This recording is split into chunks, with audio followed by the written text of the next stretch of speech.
The anime begins by showing us a battle in the Holy God calendar, year 447, an age of myths, when gods, spirits, and sorcery ruled the world. Meanwhile, Leonis Death Magnus, the last of the demon lords, reigns over the capital of Necrozoa. There in Necrozoa, the battle between the Demon King's army and the 6 heroes was nearing its end. In the next scene, a servant informs Leonis that the transcendent castle belonging to Elzrael, Lord of the Underworld, the Dark Dragon Mountains under the rule of Dragon Lord Vera, and the great underwater city belonging to Rivais have all fallen. Therefore, the 6 heroes are now focusing their offensive on the Deathhold Fortress. Then, the Great Black Wolf adds that the Goblin Lord Dizol and the Beast Lord Gezot were also defeated a long time ago. Because of that, Deathhold is the only fortress remaining. Suddenly, Leonis is shocked to hear that the heroes have already arrived at the fortress. Using his magical crystal ball, he sees that Arkal the Great Sage is attempting to attack the fortress. He thinks that, just like the Saint Tyres and the Serpent Lord Gisark, Arkal has abandoned his dignity and kneeled before the gods, thus deserving to be incinerated by his flames of darkness. However, as he prepares for battle, the Great Wolf begs him to stop, saying that, just like the Goddess of Rebellion, they don't want him to be defeated, since he is the last Demon King. Leonis agrees, realizing he must keep the promise he made to Roselia. He considers accepting defeat, and before his castle is destroyed, he prepares to enter a slumber. He promises humanity he will return in 1000 years to reclaim his throne. The scene shifts. 1,000 years later, 2 young girls from Platoon 18 are investigating underground ruins. During their exploration, they've reached the 7th floor of the ruins. From there, they report to their team that so far, there are no magical anomalies or signs of void activity. Central Command reminds Celia that this is only a reconnaissance mission, so if they find anything, they must retreat. But suddenly, communication is cut off. Regina tells Celia they must not get carried away, it will be hard to return. Celia explains that they're doing this because voids are creatures that build their nests deep within ruins, so they cannot allow them to spiral out of control. As they move forward, they come across a strange statue that catches their attention. Celia believes they're funerary objects, items of personal meaning buried with the dead. Hearing this, Regina wonders if a super important king was buried here. Celia thinks that, if that's the case, the king must feel very lonely deep down here. Next, they arrive at a large door that seems to be activated by a magical device, but they're unable to open it, so Celia approaches to investigate. She sees some writing on the door and tries to figure out what language it is. Although it looks familiar, she finds it difficult to decipher the message. But then, when she touches the door, something activates and it opens automatically. Surprised, Celia readies her weapon. In front of her, purple flames ignite, lighting her path. She moves forward, but her magical detector breaks, and she complains about the timing. At the end of the path, she notices that inside a strange object, there appears to be a person. In the next scene, we return to the past, where we see Leonis finding Roselia. She tells him that in a millennium, a vessel for his power will appear in the form of a human child, and it will be her duty to find them. After saying this, Roselia departs, asking Leonis to find her. Then we see Celia attempting to destroy the object that holds the person inside. Meanwhile, from within, the main character complains that the magical barrier seal had made the mausoleum inaccessible. Leonis wonders if 1,000 years have passed and believes the reincarnation ritual succeeded. Seeing someone trying to destroy his vessel, he casts the linguistic analysis spell. Thinking it's a tomb raider, he decides to kill her. Leonis shatters the crystal that protected him, and upon emerging, sees Celia, whom he considers very beautiful, even thinking she might be a high elf. Looking closer, he finds her even more beautiful than a high elf. Suddenly, Celia opens her eyes, and Leonis remembers he was about to kill her. But he's surprised to hear the girl sounding confused. She has no idea how a child ended up in this place. Then, our main character sees his reflection in the crystal and becomes worried. Thinking the ritual must have failed, he's returned in the same form he had when he was known as Leonis the Hero. Celia interrupts him, asking how he got trapped inside the crystal. But Leonis can't respond. He's nervous because she starts examining his body. Celia believes he can't speak due to the shock, which must have left his memories blurry, so she hugs him and promises to keep him safe. Leonis gets upset at the lack of respect and then faints after feeling a sudden pleasant sensation. The scene shifts. Leonis is now eating cookies with Celia. He complains that his body is pathetic, he's lost his sense of taste, and he even lost consciousness just from being hungry, which he finds very embarrassing. However, after looking at Celia closely,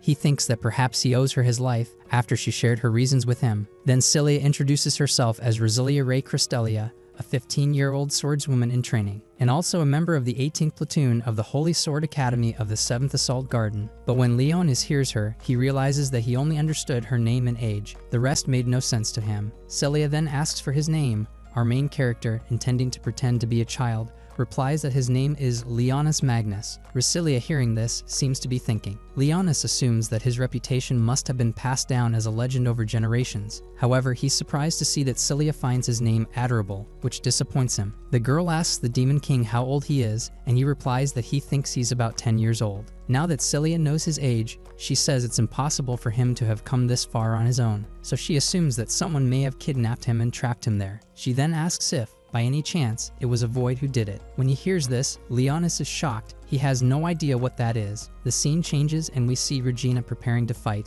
as her detector goes crazy. Celia explains to the protagonist that voids are enemies of humanity that appeared 64 years ago, and they still don't know what they are or what they want. One theory is that they came from another world, but the protagonist thinks that this is the least helpful explanation he's ever heard. She continues by saying that they came here to investigate a void outbreak as they're common in ancient ruins. When he hears the word ancient, the protagonist remembers to ask what year it is. He asks which year of the Holy God calendar they're in. Celia, confused by that term, replies that it's year 64 of the unified human calendar. Leonis is stunned by this, but before they can discuss further, they are interrupted by a massive explosion. Regina communicates to Celia that she has detected a colossal void and is currently fighting it. Soon after, the void reaches the room where the main character and Celia are. Seeing the void, Celia is shocked. It's an ogre-class void. The protagonist wonders what that even means, as the void looks nothing like an ogre. Celia starts shooting at the void but can't damage it, so it keeps advancing. The protagonist, seeing the great underground mausoleum where his comrades rest being destroyed, decides to intervene. However, when he tries to use his powers, he trips on his own clothes and falls. Celia realizes her weapon can't damage the void and believes they're in serious trouble. But then Regina returns and manages to save them, dealing heavy damage to the void with her powerful weapon. The creature recovers and prepares to fight again, so Regina uses her sacred sword to deliver another powerful strike. Leonis is surprised that they aren't using magic, and even more shocked that the void withstood such a powerful attack. Regina orders Celia to take the boy and escape while she holds off the void. In the next scene, the protagonist runs hand in hand with Celia, frustrated that the reincarnation plan isn't going as intended. He realizes that with this fragile body, he can't restore his kingdom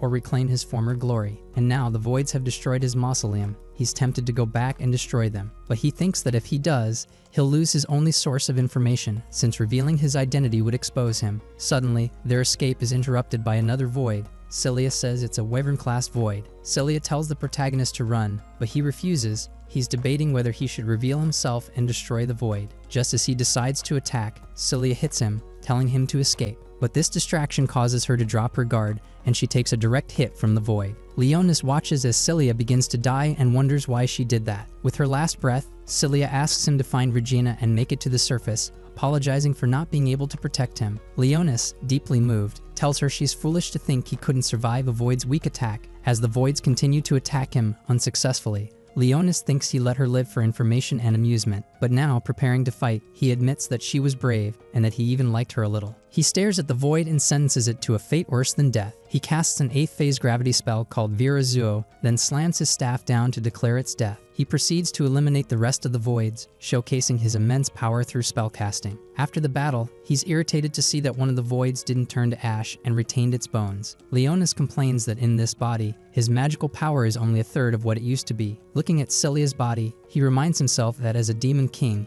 human life should mean nothing to him, yet he feels he should honor such a noble soul, one who risked her life to protect him. Recognizing her courage and strength, Leonis decides to try healing her, even if he's not very skilled at it. In the end, he successfully brings Celia back to life and thinks that once she wakes up, she'll discover the truth and probably be angry with him. Suddenly, he hears Regina trying to contact Celia through a long-range magic communication device. Leonis is surprised that humans have developed such advanced technology. Later, Celia wakes up and seeing Leonis is safe, gives him a big hug. Then she realizes she was seriously injured, and he tells her he used holy sorcery to help her. Celia doesn't know what that means, and then he realizes that humans can't use sorcery. She asks if it's some kind of sacred sword power, because the Holy Sword Academy has documented swords with healing abilities. Leonis goes along with it, and says he doesn't know much about it. He asks what a sacred sword is, and Celia explains that it's a power that emerged to fight the voids. When the voids first appeared, children with mysterious powers began to appear everywhere. Since those powers often manifested as weapons,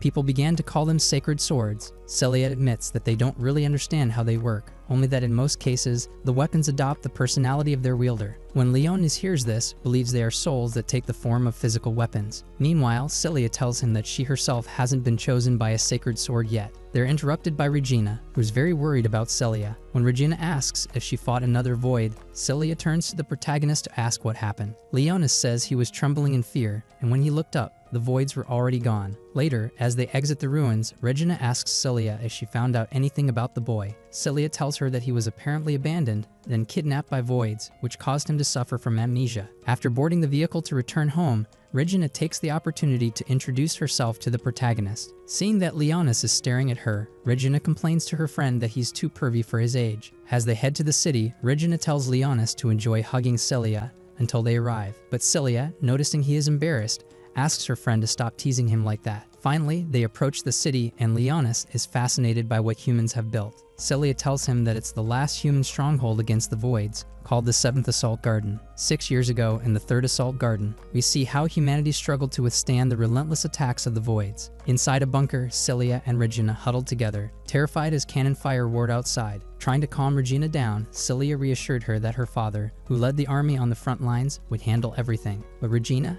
still deeply worried, said she had never seen so many voids. They even filled the sky. Celia nodded, reminding her that her mother, sisters, and the other knights had never lost a single battle. She then promised Regina that once she was blessed with her own sacred sword, she would join her family on the battlefield. While explosions echoed outside, Celia distracted Regina by talking nervously about many things, like how her training would begin next week. Regina slowly started to calm down as Celia kept talking, their fear momentarily forgotten. But then, a massive bombardment shook the earth. Panicked, Celia tried to leave the bunker to help her family, but Regina stopped her. Tears welled up in Celia's eyes as she repeated to herself that her family had never lost a battle. Later, the bunker doors were opened by rescuers who began evacuating the survivors. Outside, the girls overheard a man lamenting the destruction of the city and how not a single knight had survived. He said it was unthinkable, considering that the 1,000 sacred knights were the strongest fighters they had. Celia, devastated, apologized to Regina for promising that everything would be fine. She had been wrong. The scene shifts back to the present. The protagonist asks if the place they've arrived at, the 7th Assault Garden, is some kind of massive fortress. Regina confirms it is, and adds that it's also their home, which they must protect at all costs. He's awestruck by what appears to be a man-made island, but Regina corrects him. It's not an island, but a megafleet, a massive naval city that moves across the seas in search of void colonies to destroy. The main character can hardly believe that such a structure is even capable of moving. Meanwhile, Celia reports back to command about the outcome of their investigation. She mentions they rescued a young refugee who'll be taken to the dorms. What's more, he seems to have a sacred sword. This shocks Regina. Celia explains that he was the one who healed her, and perhaps, due to his kind heart, a sacred sword manifested. Confused, Leonis asks what they mean by refugee. Regina explains that they're people who were driven from their homelands by the voids. Celia adds that rescuing refugees is another mission of the Assault Gardens. She tells him not to worry, he'll be living with them now at the Sacred Sword Academy. They're young people blessed with a sacred sword trained to become sacred swordsmen, and for those chosen, enrollment is mandatory. With a playful look, she adds that in exchange, students receive a relatively high standard of living. Regina excuses herself to go shopping, and Celia asks the protagonist to accompany her, but first he must pass through a gate that scans all foreign arrivals. Leonis tells her he can handle it from here, and Celia leaves to wait for him at the exit.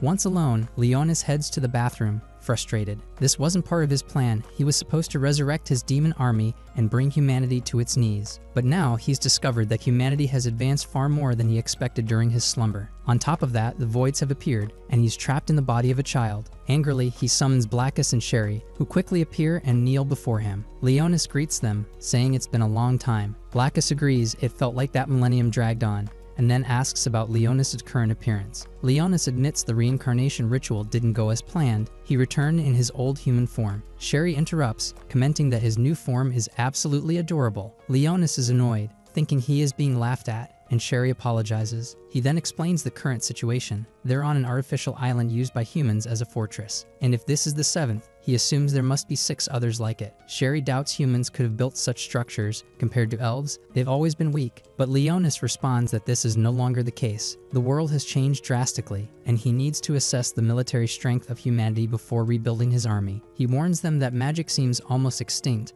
so casting spells will draw attention. They accept the order, and Sherry asks what Leonis himself plans to do. He says he'll infiltrate the human military academy. As much as he hates it, he needs food, clothes, and shelter to survive in this child's body. Sherry complains, saying she wanted to be the one to take care of his cute new form. Leonis heads toward the examination area Cilia mentioned. He's startled by the first test but proceeds anyway. Various scanners detect massive amounts of mana in his body, so he casts a spell to suppress it. Eventually, he makes it to the end and receives an ID card. Celia, who's been waiting anxiously, immediately takes the ID and snaps a photo to begin his sacred sword consultation. She explains that when you register, one must record the properties of their sacred sword to receive an official student card. Leonis realizes he'll have to bluff his way through the examination. Celia gives him a tour of the city before heading to the dorms. Leonis notices that the people seem unusually calm, especially for a frontline base. Celia explains it's because the sacred swordsmen are the ones who go to the front, and the 7th Assault Garden has never once fallen to avoid invasion. They arrive at the Central Command Tower, the administrative and military hub of the city. Leonis hides his awe,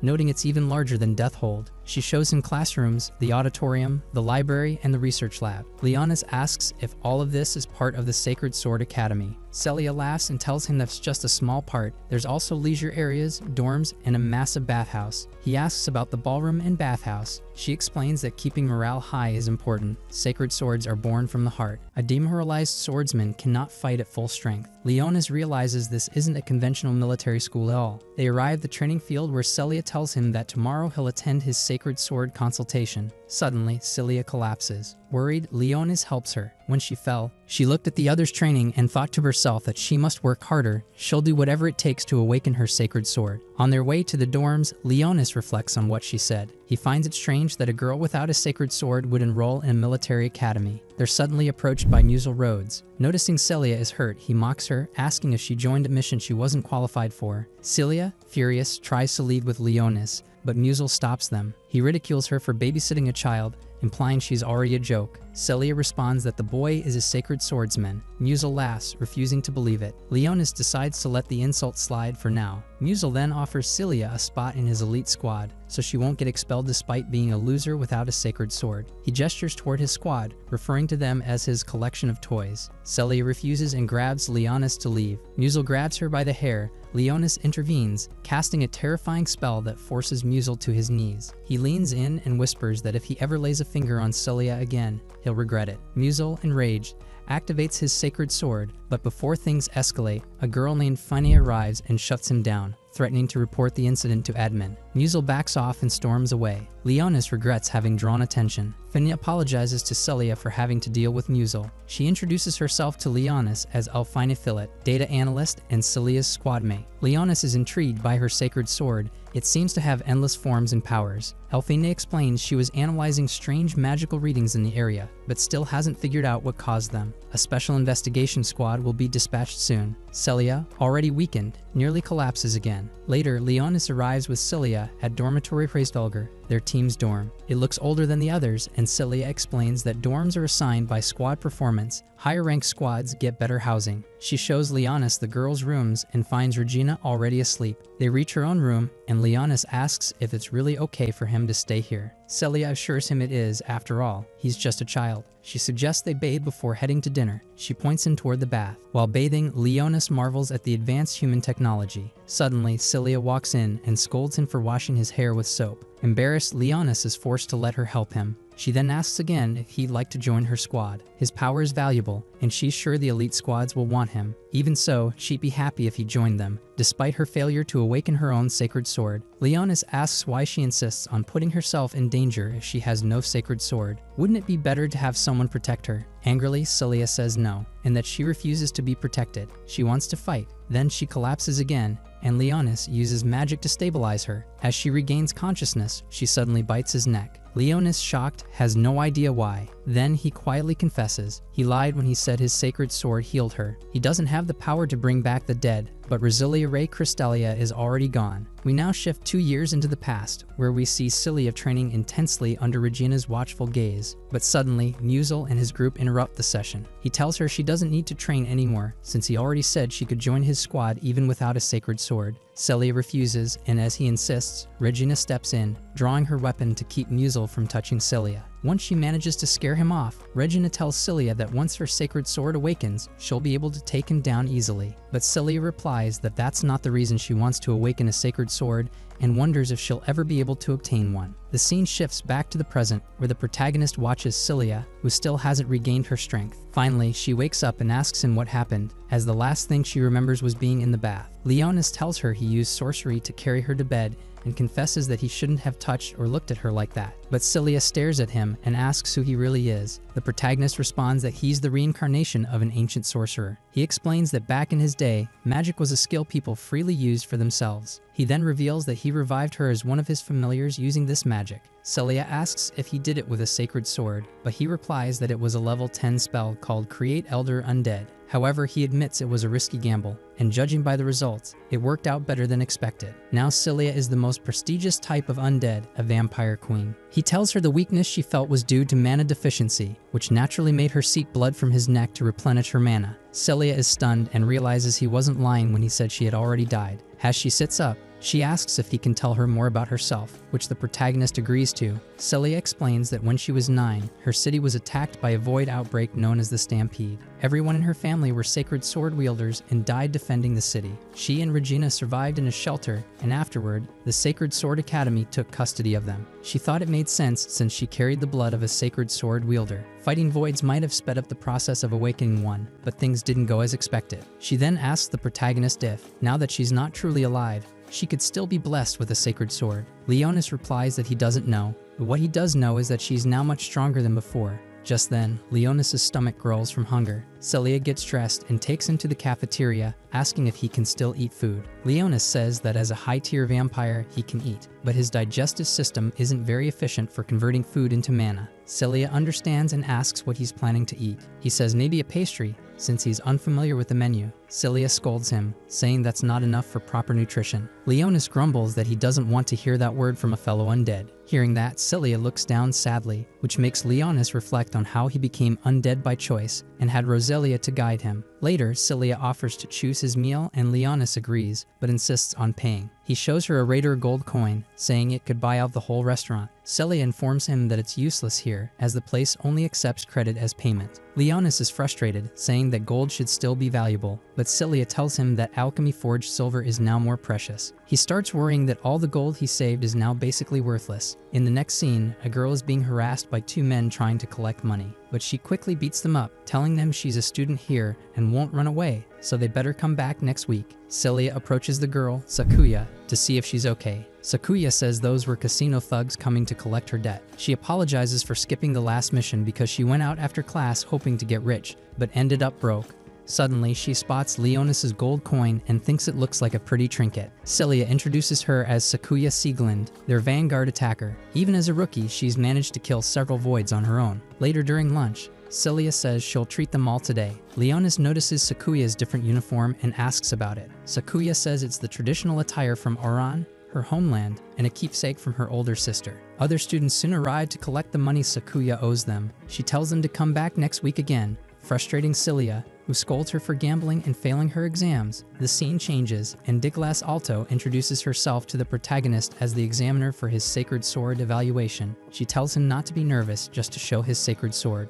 Leonis summons his evil staff of sins, assuming it's a support-type weapon, but he explains it could change depending on the situation. So Diglas classifies it as versatile type. She goes to adjust the simulator, but Leonis ends up destroying a whole row of Metachalcum void simulators with one shot. Shocked, Diglas confronts him, saying he claimed to be a support type. Leonis tries to play it off as just a lucky shot, but no one buys it and suspicions start rising. As students gather around, Diglas considers setting up a different simulator until Musil interrupts and offers to spar with Leonis. He claims that as a first-class sacred swordsman, he can oversee the evaluation. Leonis mocks him and agrees, saying Musil will make a fine substitute for a pile of trash. Musil, offended, activates his sacred sword along with the girls in his group. Celia protests the unfair 4-on-1 fight, but Musil explains this is total control, a skill from his sacred sword, so the girls are technically part of his weapon. Leonis asks Diglas if he must defeat all of them for his test. She says yes, if he accepts Musil's substitution. Celia steps in, saying she'll fight alongside Leonis as his tutor. Musil agrees, but with a condition. If Celia loses, he must join his squad. Leonis accepts but adds a condition of his own. If Musil loses, he must leave Celia alone. Musil agrees. Once the fight begins, Celia displays incredible power. Musil and Leonis are both shocked, especially Leonis, who realizes Celia's new strength might be from becoming a vampire. One of Musil's girls attacks Leonis, and he decides not to hold back. He summons spirits from the Shadow Realm to block her lightning, then blasts her with magic, stunning Musil. Celia scolds Musil for using girls as shields, and everyone calls him a coward. She defeats the girls and moves toward Musil, but he activates Force, an ability from his sword that stops her. He moves toward her and implies he could lift her clothes with his wand. But first, he says, he has to deal with Leonis. Leonis prepares to fight them all but notices Celia murmuring about protecting him. Her sacred sword awakens, helping her break free of total control. She rushes Musil and cuts through his sword, freeing the other girls. Celia stands over the humiliated Musil and asks what he plans to do. Musil admits defeat, bringing cheers from everyone around. Later, Celia thanks Leonis for his help. He tells her it wasn't necessary, since she's part of his family now. She asks what that means, and Leonis says a familiar exists to protect their master. Celia is deeply moved and promises to protect him from now on if he agrees to make her even stronger. He accepts. That evening,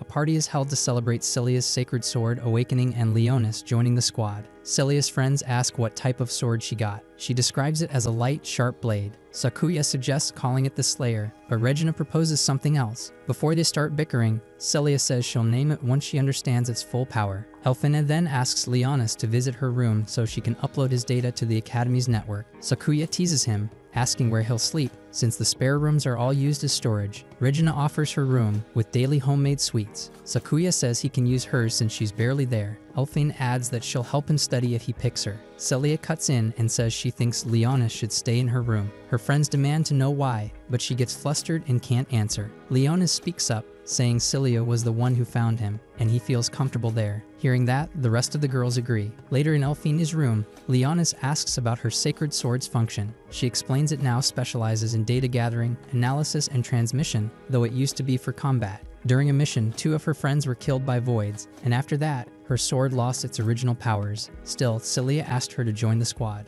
After completing the registration, Elfina jokes about him always staring at chests, making him flustered. She shows him a map, which gets Leonis curious, so she lends him a tablet. He finds it easy to use and studies the map, discovering that void outbreaks align with locations of old battles involving his army. He summons Blackus to investigate further. Blackus reveals something alarming. The floating island has an underground core, a massive mana crystal known as the central energy source. Leonis recalls how the Goblin Lord Dissolve powered his castle with such crystals, and this might be the same. Blackus says this one is huge and hooked up to complex electrical circuits. Leonis sees its potential and considers claiming it as a strategic resource. Blackus agrees and heads off to keep researching. Meanwhile, Sherry returns from her mission and offers Leonis a donut. He tries it and says it's delicious. Sherry proudly shows off more sweets, but Leonis asks what she was doing all this time. Sherry explains that no one in the city knows about him or even remembers the war from 1,000 years ago. Leonis finds it strange that such a massive war was erased from history.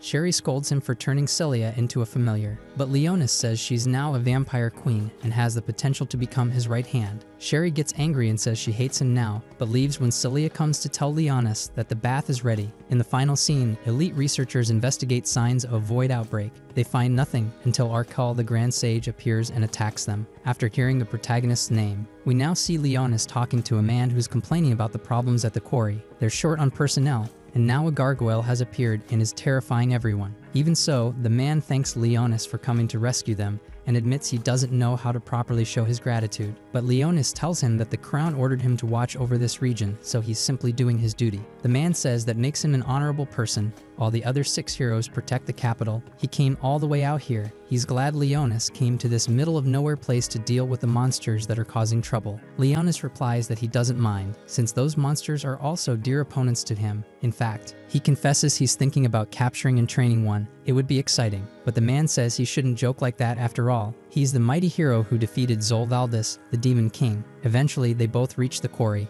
and Leonis asks him about the gargoyle. But when he turns around, the man is already gone. That's when he realizes it was a trap. Suddenly, a group of soldiers appear and stab Leonis with their spears, piercing his entire body. The captain then orders them to bring him down to check if he's truly dead. Once they confirm it, the captain says that now they no longer have to worry about Leonis being a threat to their master. One of the soldiers thinks that all the respect Leonis earned from the crown and the people was meaningless. The man who led him into the trap says that Leonis was already talking nonsense about taming monsters, so he was a lost cause anyway. But another one replies that if Leonis had shown even a little interest in money or status, maybe they could have worked something out. We then see Leonis, now dead. A goddess appears and says it's a shame because maybe he knew it was a trap all along. Still, she believes he's the savior of the world, and yet was killed by those in power. She asks him if he hates them for betraying him. Leonis answers, no, that doesn't mean they're evil. The goddess says she understands, but then asks him if he thinks the world is fair. Leonis responds that it doesn't really matter, the world is what it is. Hearing this, she confesses she wants to rebel against the world and asks him to join her. She says he's the only one she can trust to carry out this task and admits she's been watching him for a long time.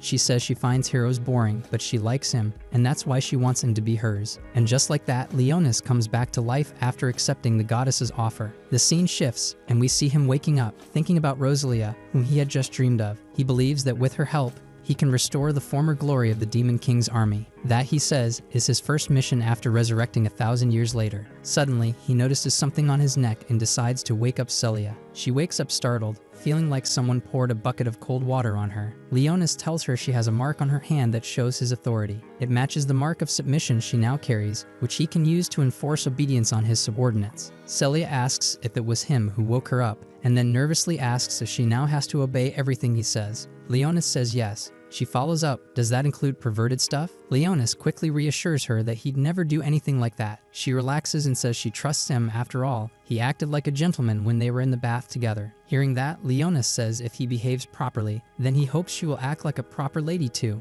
Then he reveals he discovered that she drank his blood while he was asleep. Celia is embarrassed and confesses she only drank a little because she couldn't wait any longer. Leonis says that since she's his familiar, he doesn't mind. He understands her thirst for blood is hard to control, but he told her that next time, at least he let him know. Celia apologizes and says she'll do that. Suddenly, they're interrupted by a call from Fina, who tells Celia that a strategy meeting was called a while ago. Celia is surprised, since today is her day off, and it's still very early. Fina says she doesn't know exactly what it's about, but thinks it might be related to the investigation team, because their data still hasn't been uploaded to the database. So she says a meeting at this hour can't be a coincidence, and promises to let Celia know as soon as she finds out more. After the call, Leonis asks Celia if something happened. She says yes, but thinks everything will be fine. Then she adds that the important thing is that there are no classes today, and she wants him to help her get in shape. Leonis laughs. Apparently she had a nice midnight snack, and now she's full of energy. Celia gets embarrassed and tells him not to say it like that. Meanwhile, at the Central HQ,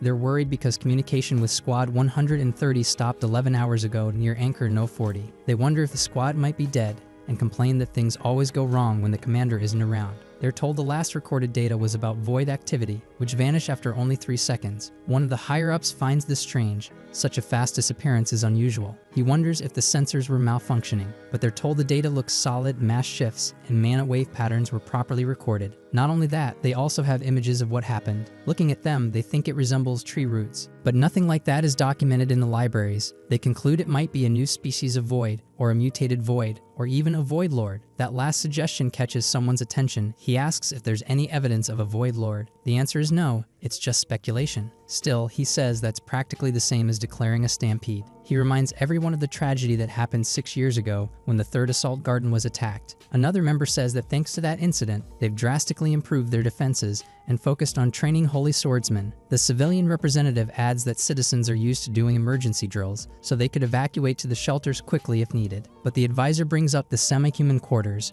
where many rebels live who hate the Empire's rule. He asks if they're sure those people wouldn't try to incite panic. He then suggests, why not relocate the city early, just in case? A woman says the central power is stable at about 90%, so she believes they could safely move the city at 30 knots. But the general disagrees. Assault gardens aren't made for running away. Suddenly, they receive a message saying that the commander has made a decision. He says that since there's no void activity at the moment, it's too early to relocate the city. However, he's ordered an immediate follow-up investigation. The general agrees and says he'll assemble a recon squad made up of their best units. If the void swarm is small, they might be able to eliminate them. A woman then assigns the target a designation code, UK 6402, and begins uploading the data to the Imperial Capital's database. Later, we see Celia training with her sacred sword. Leonis watches her and is impressed. He asks if she trained with an instructor. Celia replies that she learned everything from her family as a child. She's been self-taught since arriving at the academy, so she can't compare to someone like Sakuya, who's a true sword master. Leonis tells her that a vampire queen's true potential lies in her mana supply. He promises to teach her sorcery soon, since that would be the best strategy. That way, she'll combine her sword skills with mana-enhanced strength, a magical swordswoman. Celia agrees to train that way. Leonis then reveals he brought in some stronger opponents for her. He summons his fearless soldiers from the underworld, which surprises Celia. They're skeletons. He explains that they're his lowest ranked subordinates and tells her to use her full power on them. Celia obeys and defeats all of them. Leonis warns her that more are coming,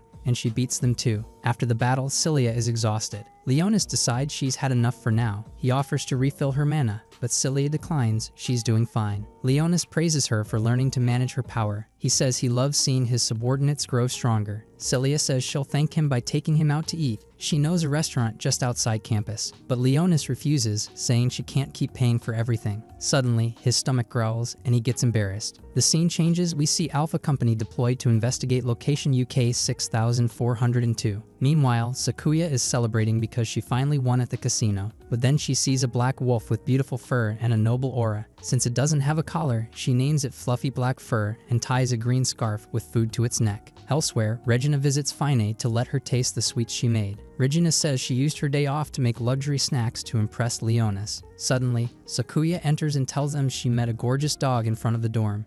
She says they're friends now and promises to introduce them later. Then she notices Regina's snacks and asks to try them. She hasn't eaten since the night before. Regina lets her. She then asks Fine why she's in uniform on her day off. Fine says it's to stay prepared. She was asked to collect and analyze information. Sakuya mentions that Central HQ sent a recon team to the area where the first squad disappeared.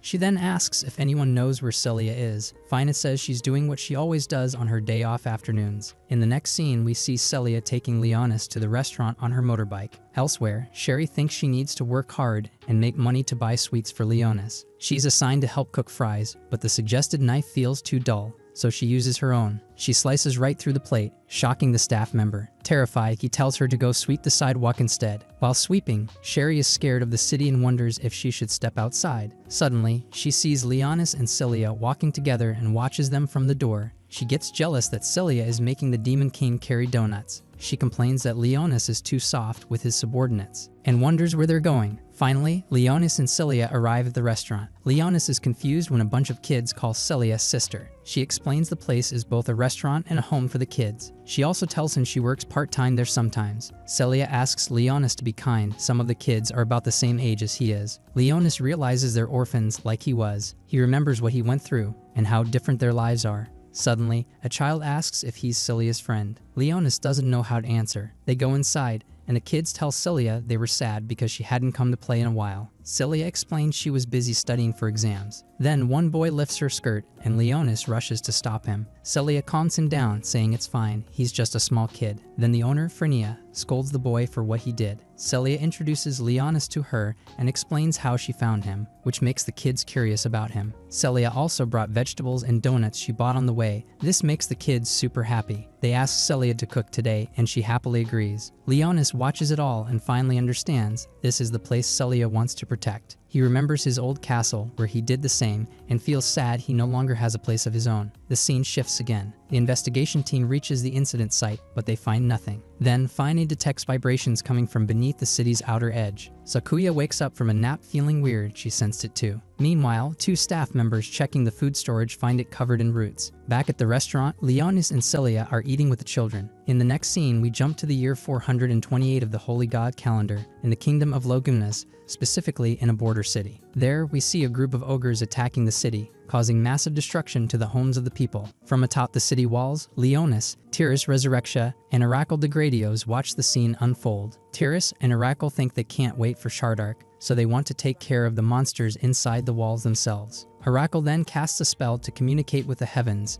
asking for the resurrection of the townspeople afterwards. He immediately begins spreading solar energy, burning the monsters, though this also causes pain to the people. Still, he tells his comrades that ending all life now is necessary since they'll bring the people back to life anyway. But Leonis destroys his spell and rushes in to fight the monsters himself, saying it'll be less of a hassle than Ericle's plan. In the end, the protagonist manages to defeat all the monsters one by one, earning the cheers of the townspeople. But instead of being happy, Ericle watches and thinks that Leonis' power will only draw more enemies to him. The scene changes and we return to the present, where Ericle the Grand Sage is walking through the 7th Assault Garden. Meanwhile, the city's top officers are confused because the void they were tracking has apparently vanished. The general tells the vice commander they will find it and destroy it before it regenerates. Then someone reports that a sacred sword user from Platoon 18 has requested permission to present their findings. The counselor scoffs, saying it's just a student since their unit still has a 2-digit number. But a woman explains that the student is the youngest daughter of the Philip family, who's quite skilled at analysis. So the vice commander grants her permission to present. Finan then tells them that she detected vibrations underground in District 62 at exactly 11:03. At the same time, there was a reaction of magical energy. After filtering out noise, she managed to isolate the source of the magical wave. She explains that based on the changes in spatial characteristics and the local disturbances, she believes the void could cause serious damage while moving. She also mentions that,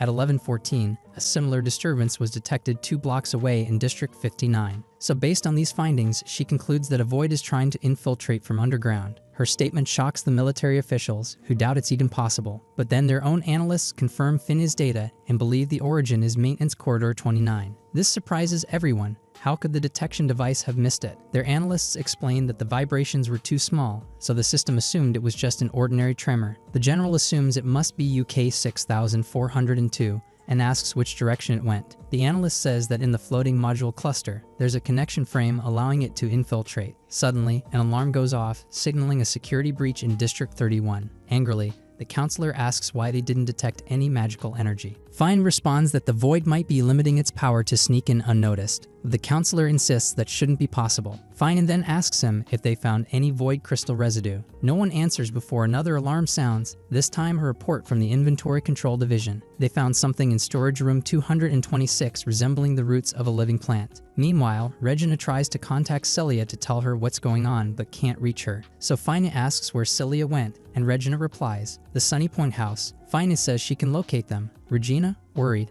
asks if it's true the void has infiltrated, and Fina confirms it, hoping there aren't too many. The scene shifts to Sherry's boss, who's freaking out due to the piles of work left behind because she's missing. Then we jump to the Sunny Point house, where our main character is tasting radish soup. Leonis thinks it tastes normal. What stands out to him is how easy it is to digest. Suddenly, Dean interrupts, asking him to show his sacred sword. Leonis looks at him and thinks how bold this kid is. Another girl, Chisela, sees what Dean is doing and scolds him for making Leonis uncomfortable. She then kindly offers Leonis something to put on his food. Leonis, impressed by her manners, compliments her, which makes her blush in embarrassment. The scene cuts back to the command center, where they're still dealing with the void problem. The general reports they found remnants of UK 6402 in the maintenance corridor. Alpha 1 sends a video of their arrival at storage room 226. As they wait for orders, they see eyes forming on the roots, which then attack them. The general realizes the void has finally revealed itself, but wonders why it showed up in storage. The counselor questions why the city's underground defenses are so weak compared to the aerial ones. The civilian rep asks if it's time to issue an evacuation order.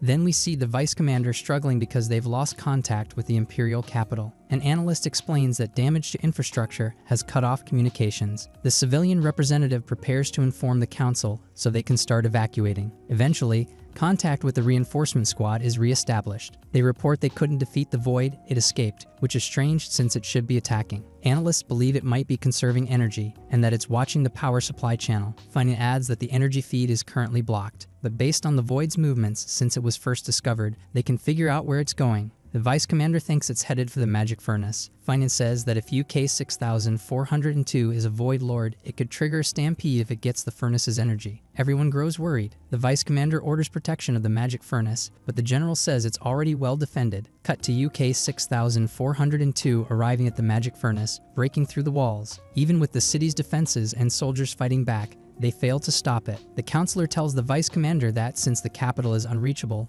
he's now promoted to commander. The new commander orders the 7th Assault Garden to enter defensive fortress mode. He instructs them to evacuate civilians to bunkers and prepare for a stampede. Back at the Sunny Point house, Leonis is swarmed by children asking to see his sacred sword. Since he refuses, Celia kindly asks if he could show them just once. Leonis decides that if they want to see something, he'll show them something even better. He reveals his skeletal minions doing acrobatics, which scares some of the kids. Then we see the Void Lord has reached the heart of the magic furnace. Meanwhile, Leonis and Celia notice that the city has changed modes and see the incoming Void Stampede, upsetting Celia. The city shifts focus to fighting the Voids using automated turrets, but since UK 6402 reached the magic furnace, magical energy reserves in each district are overflowing. The counselor informs everyone that reinforcements from the capital will take at least 3 days to arrive. He asks if they'll be able to hold out. The director of Sacred Swords says that her students won't fall so easily in just 3 days. Celia's teammates wait for her in the city center where she should be headed. Fine tells them to focus on the enemy in front of them. We then see the central building's turrets destroying many voids. Celia's friends activate their sacred swords and fight the incoming monsters. Leonis watches the monsters and thinks they're incredibly strong enemies of humanity. But Celia interrupts, worried that she can't reach the academy. She tells Leonis they need to get everyone from the Sunny Point house to safety. As Leonis prepares to help, Sherry stops him, asking what he's planning to do. Leonis says she arrived at the perfect time, though it's strange. Sherry insists she wasn't following him out of curiosity about his new familiar. Leonis scolds her for stalking her master, but she insists it's all a coincidence. He tells her it doesn't matter now,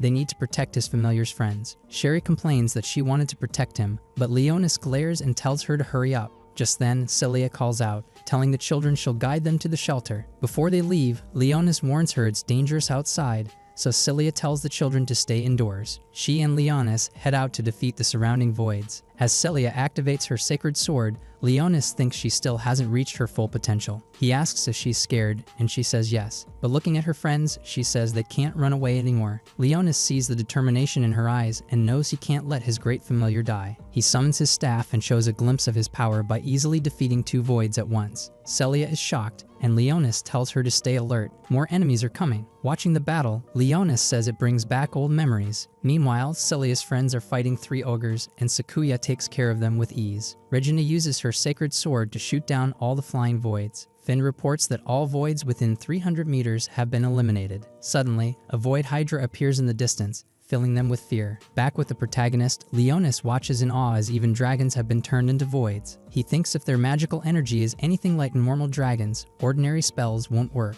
Then 3 ogres approach. Leonis tells Celia he'll use a powerful technique, but needs her to protect him while he prepares it. Celia charges at the nearby enemies. Leonis begins casting 10th level destructive magic to kill the dragon. Celia worries she might get hurt, but Leonis tells her not to move. He won't hit her. Still, he fails to kill the dragon, and it nearly burns Celia. Leonis realizes he couldn't kill it due to his current body's limitations. Just when he's in trouble, Lacus appears, distracting the dragon. Leonis uses this chance to summon the demon star and hits the dragon again with his magic. He finally kills it, leaving Celia stunned. But suddenly, Heracle's roots capture Celia, and he reveals himself to Leonis. In the next scene, we are taken to the year 434 of the Holy God calendar, to the city of death known as Necrozoa, where we see Leonis' army marching toward the fortress. Meanwhile, inside the castle, Roselia welcomes Leonis, who tells her that he nearly died twice today in brutal battles. However, as the demon king of the undead, of course, he emerged victorious. He then presents her with all the loot obtained from the enemy base as an offering. Roselia accepts the gift, but asks him to keep it safe for the time being. So Leonis uses his magic to hide the treasure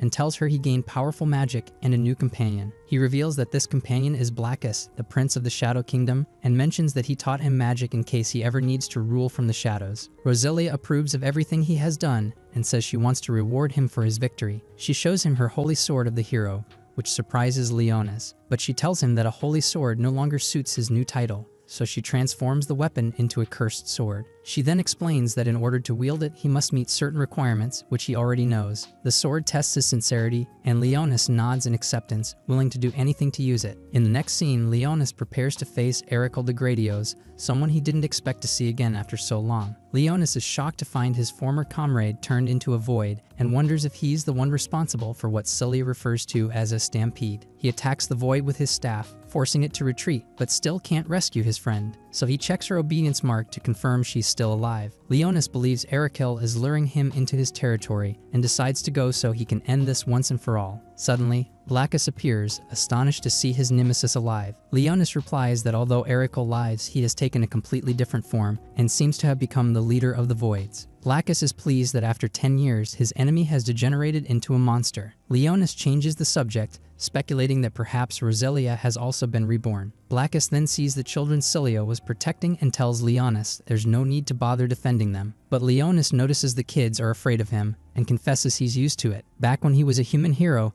his power inspired fear in people's hearts. He then approaches them to ask them to stay in the inn. But Chisella uses the moment to thank him for protecting them and begs him to rescue Celia. Leonis is surprised they're not afraid of him, and with joy, he promises to bring Celia back. He casts protective magic over the children's shelter and summons his minions to guard it. As he leaves to search for Celia, he reflects that if he doesn't protect them, he'd be a terrible demon king, abandoning the loved ones of someone dear to him. Meanwhile, Blackus shows he received food after letting someone pet his neck and wants to share it. He then senses Celia's communication device and hears her team trying to reach her. The scene changes to Sakuya attacking the Void Hydra, slicing off one of its heads. Regina also strikes the Void until some augurs sneak up from behind. Finding calls for Celia's help, prompting Leonis to reveal that she was kidnapped by a Void. He promises to rescue her, but first needs Fine's power to locate her. Finny tells him going alone is reckless and advises waiting for another squad. Leonis refuses, angry that they might not arrive in time. He demands she use her holy sword to find Celia's location. She does and senses she's near the city's reactor. Suddenly, the Hydra attacks, but Sherry intervenes to protect Fine, surprising the others. Sherry leaves, thinking that even if she doesn't like the human world, this is better than working at the donut shop. We then see Leonis riding Blackus toward the reactor. Along the way, Blackus asks why he's helping humans when he's about to face one of the 6 heroes. Leonis explains that wielding Fine's sacred sword is worth it, and Regina is a servant of his family. Blackus agrees and admits he enjoys watching humans try to defend themselves. Leonis, slightly annoyed, agrees humans interest him too. They arrive at the magic reactor and are shocked to find Arkel fused with the artifact. Leonis smiles and demands he return to his family. He attacks with fire magic, but Erekil survives thanks to his regeneration powers. The Void says Leonis should have died 1,000 years ago, but Leonis replies that he never died. He sealed his soul by choice. Erekil speaks of a world reborn with blessings,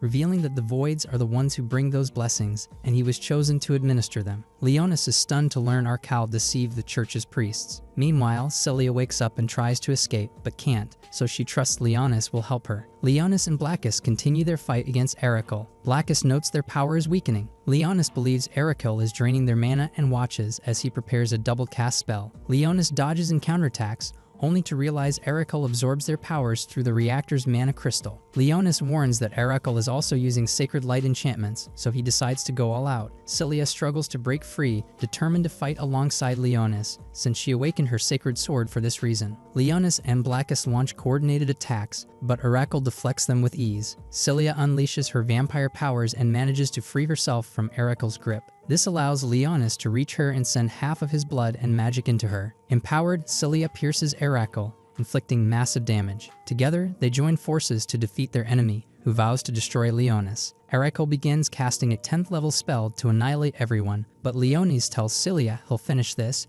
and needs her to protect him for a bit. Celia agrees, demonstrating her skill with the sacred sword. Leonis is ready to strike, despite Blackus warning him of the consequences. The scene flashes back to when Roselia gave him the cursed sword. Leonis accepted it, acknowledging there would be no forgiveness if he drew it before meeting the conditions. Now in the present, Leonis reveals that the condition to wield the demonic sword is to protect a kingdom. He declares the 7th Assault Garden as his kingdom, meaning everyone in it is now his people, those he will protect. He recalls Roselia saying the sword is meant to punish the arrogant and destroy the world, but also a demon sword blessed by the gods. Leonis vows to use it for revenge and to crush his enemies. When he finishes the chant, Blackus is shocked the sword accepted him. Seeing the sword, Arkel asks fearfully how Leonis got that weapon. Leonis laughs and tells him it's too late to be afraid. Arkel says fate cannot be changed. Leonis replies that fate will only be decided by his own hand. He then uses his ultimate move from the Royal Logaelis style, Ragnalost, to finish Erekil. The scene shifts as the girls and commanders watch in awe as the Voids disappear. Analysts confirm the Void Lord is gone,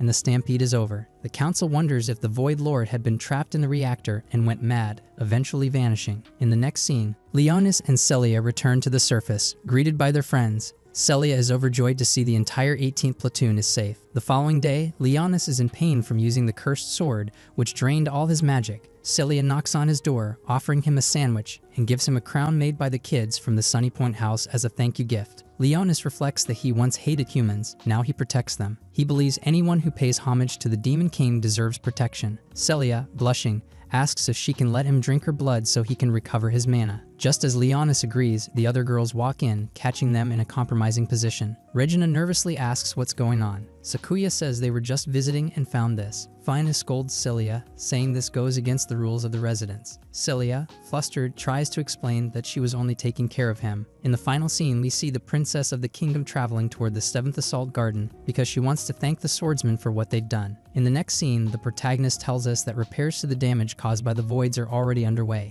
and since the magical plant that supplies magic to humans was destroyed, they replaced it with another device. This new device absorbs sunlight and converts it into magic, at least until the magical plant can be restored. Leonis confesses that even though this is now his kingdom, he regrets not fully understanding how everything works. To solve this, he decides to investigate more about the kingdom and heads to the book archive. When he arrives, he realizes he can't get in. He needs special permission from administration. He tells the spirit guarding the door that he's a student and demands to be let in, but the spirit replies that he must first submit a request to the administration. Access is granted only after reviewing biological data, academic performance, and credit information. Suddenly, Regina shows up from behind and covers his eyes. She wants to play a game. Leonis doesn't get it, so Regina explains he's supposed to pretend he doesn't know who's covering his eyes, so she can enjoy some physical contact. Leonis gets flustered and moves away, saying he doesn't have to go along with her weird games. Regina then asks what he's doing there, and Leonis tells her he wants to research the ancient scripts from the place where he was trapped. He believes there might be something there that could help him recover his memories. Hearing that, Regina feels sad because Leonis doesn't remember anything about his past, so she offers to help him however she can. She then walks over to the spirit to ask for permission to enter the archive, but the spirit denies her access too.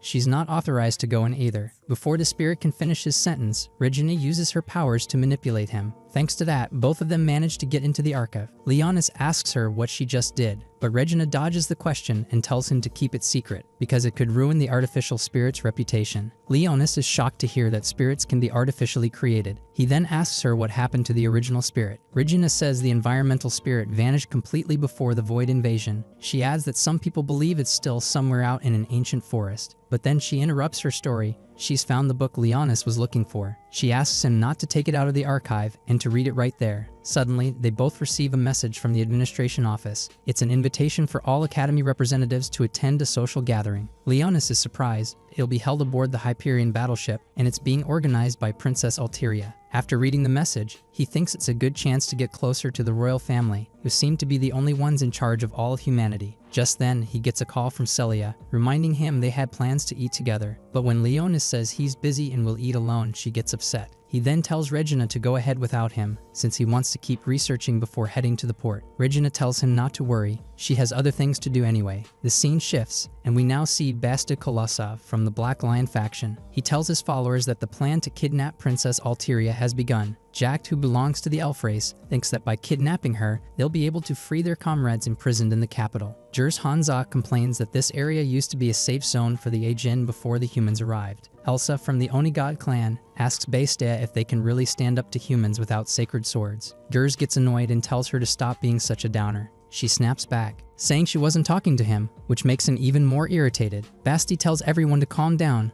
but they're suddenly interrupted by a mysterious woman who calls them all cowards. Jurs asks if she thinks she's stronger than the Oroha, insulting them like that. She replies that she isn't stronger, but she came to help them. She reveals that she too is an Ajin who hates humans, and she wants to give them a power greater than sacred swords. She summons her sword and starts sharing her power with the Ajin. The first to receive it is Basti, who can't believe what's happening and quickly puts it to the test. And everyone was in awe. Jack, seeing his sword, says that only humans are supposed to have sacred swords, but the woman clarifies it's not a sacred sword. It's a demonic sword granted by a goddess. Elsa, impressed by the power, thinks that kidnapping the princess might not be that hard after all. Then the woman says she'll give everyone cursed swords, so they can take control of the Hyperion and capture the princess. But first, she wants something in return. Her goddess demands a sacrifice. so they must leave the sacred sword wielder alive. Basti agrees to the deal and asks her name. She tells them she's Charnak, a dark elf and witch of the Forest of Shadows. Meanwhile, Leonis is at the port and is amazed to see a human warship. He realizes he'll need at least 2 ships of that size for his future army. He stops at a shop to buy souvenirs for his subordinates, and is surprised to learn that elves still exist. The shopkeeper tells him there are not only elves, but also other Ejin, like wolf men and tiger men. Then we see people cheering as Princess Alteria waves from her ship. Her bodyguard warns her not to stray too far, or it'll be hard to protect her. At the same time, Regina watches from a tower using a telescope. Leonis walks closer to the ship,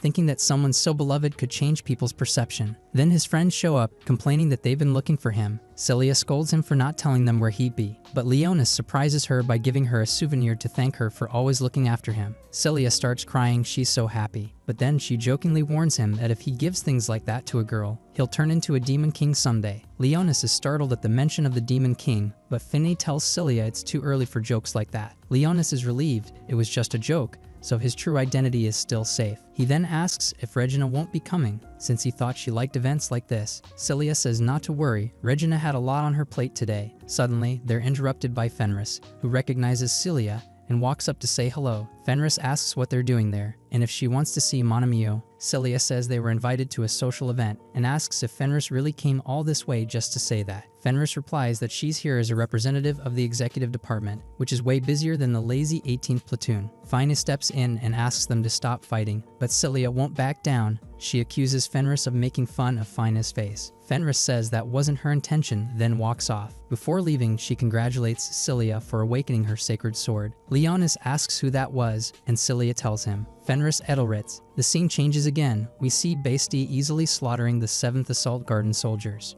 Jers then steals the face of one of the guards so he can infiltrate through the Seabed and reach Alteria. During the welcome party, the girls are enjoying all the activities. Leonis is trying to read a scroll and complains that even though he used copy magic, the result isn't what he expected. He suspects someone is covering up history. As he reads, he notices that the 6 heroes, the goddess of rebellion, and the 8 demons are nowhere to be found in any of the records. He finds it strange they claim this part of history was lost during the Void Invasion. There's no record of when magic disappeared or how magical tech developed. Suddenly, Sherry shows up, showing off a new outfit designed for the mission. She reveals that the city's power source is a magic crystal armed with artillery, and it may even be a flying weapon. Leonis is shocked and asks where the control room is. Sherry says it's still under investigation, so he tells her to keep digging. Before she leaves, Leonis gives her a gift to thank her for always being by his side, but Sherry doesn't react how he expected. She says food doesn't count as a gift, and calls him an idiot for thinking it does. They're interrupted by the girls in swimsuits, and Leonis gets super embarrassed. They invite him to swim, but he refuses. He says the human body isn't meant to float, and he doesn't have a swimsuit. The girls ask if he doesn't actually know how to swim, and he shyly admits he does. Celia shows him the swimsuit she brought for him and offers to teach him to swim. Later, we see Leonis trying hard to learn how to swim. He feels ashamed that his subordinates might think he's weak. He's also nervous because Celia's swimsuit shows her entire body. Meanwhile, people at the party watch him in awe,